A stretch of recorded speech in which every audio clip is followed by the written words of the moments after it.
हम हांगकांग गए, उस समय ये जो मनमोहन सिंह थे ना, ये फाइनेंस मिनिस्टर थे, प्रधानमंत्री नहीं थे।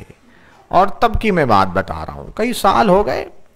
और हांगकांग में जिस घर में वो रुके थे, हमारा निवास भी उसी घर में था।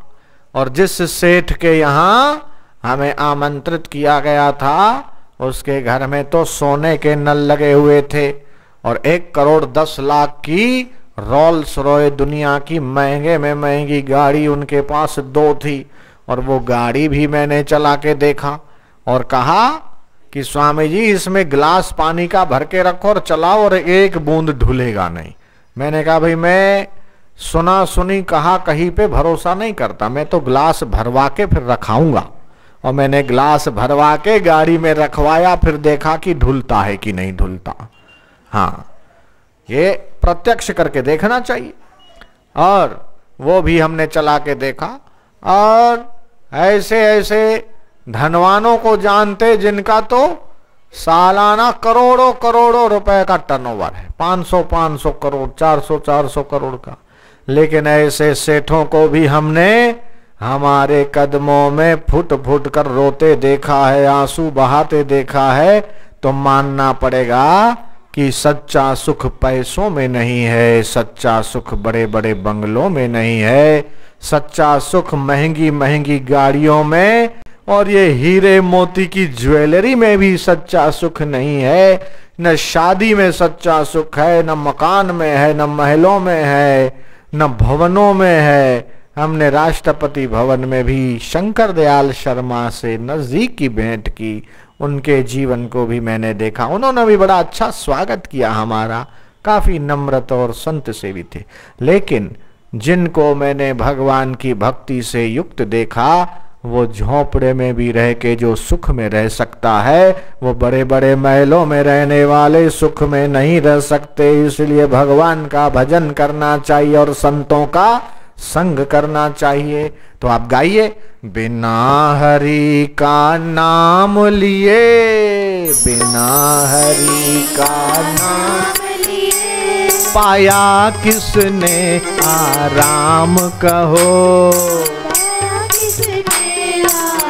सब बोलेंगे, बिना राम का भजन किए, बिना राम के भजन किए, पाया किसने विश्राम कहो। पाया किसी विश्राम कहो। राम कहो, हरिओम कहो, सिया राम कहो, हरिओम कहो। राम कहो, हरिओम कहो, सिया राम कहो, हरिओम कहो।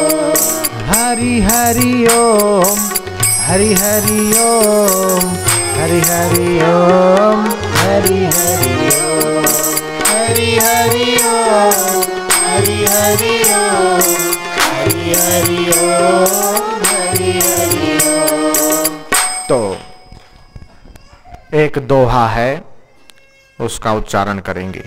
कोटि कोटि तीरथ करे, कोटि कोटि तीरथ करे, कोटि कोटि करे धाम, कोटि कोटि करे धाम। जब लग साधु न सेवई, जब लग साधु न सेवई, तब लग काचा काम। तब लग काचा काम। करोड़ों करोड़ों व्रत कर ले, करोड़ों करोड़ों तीर्थ घूम, उनके ज्ञान से, उनके दर्शन से और उनके आत्म अनुभव से जब तक हम लोग अपना जीवन धन्य नहीं बनाते, तब तक तो भैया स्वर्ग का राज्य मिल जाए तो भी वो छूट जाएगा। चाहे किसी लोकांतर में चले जाए तो भी वहाँ से गिरना पड़ेगा। लेकिन एक बार वो सतगुरु के प्रसाद से, महापुरुषों की अनुकंपा से वो ब्रह्म सुख मिल जाए तो फिर मौत का बाप भी उसे छीन नहीं सकता और फिर कभी पतन नहीं हो सकता। वो सुख ऐसा है। इसीलिए कहा है ब्रह्मानंदम परम सुखदम केवलम ज्ञान मूर्ति द्वन्द्वातीतं गगन सदृशम तत्त्वमस्यादिलक्ष्य, कि वो ब्रह्म सुख है, वो आत्म सुख है।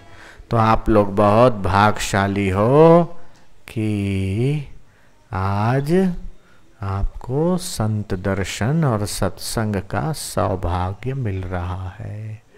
एक घड़ी आधी घड़ी, आधी में पुनियाद। एक घड़ी मतलब 22.5 मिनट होता है। आधी करो तो कितना, बोलो कितना होगा? 11:15। बिल्कुल ठीक। उससे भी आधी करो जी, उससे भी आधी करो। 11:15 का हाफ तो लगभग 5:30 पौने 6 मिनट के बीच होगा।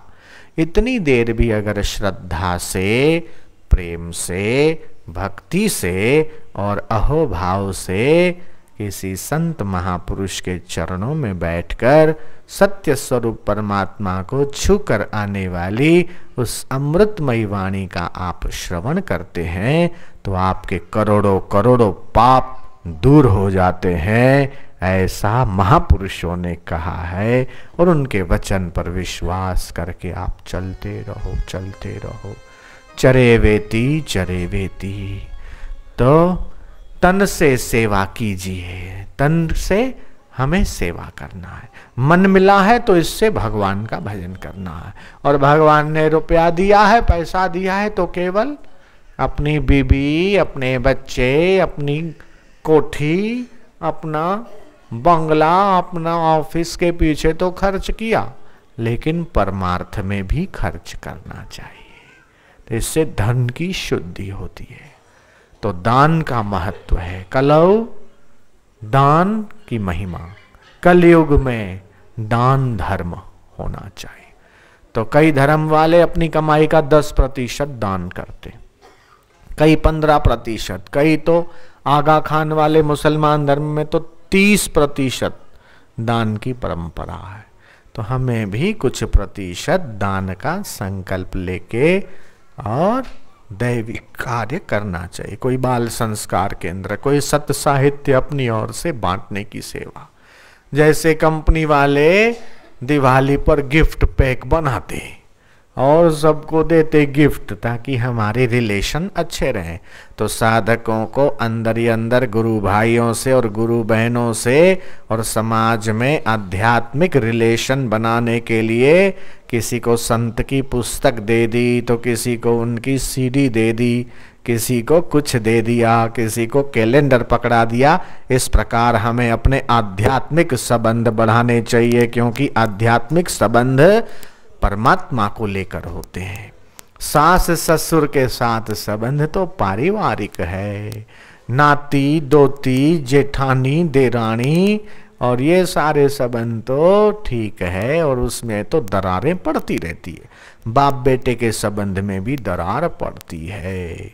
विचार नहीं मिलते तो बाप अखबार में छपवा देता है कि इस बेटे से मेरा कोई लेना देना नहीं, इससे जो व्यवहार रखेगा उसका जिम्मेदार वो ही बनेगा। ऐसा बाप बेटे के लिए छपवा सकता है, लेकिन भगवान ने कभी किसी भगत के लिए ऐसा छपवाया हो ऐसा सुना भी नहीं और हो सकता भी नहीं। गुरु ने कहीं छपवाया हो ऐसा मैंने सुना नहीं।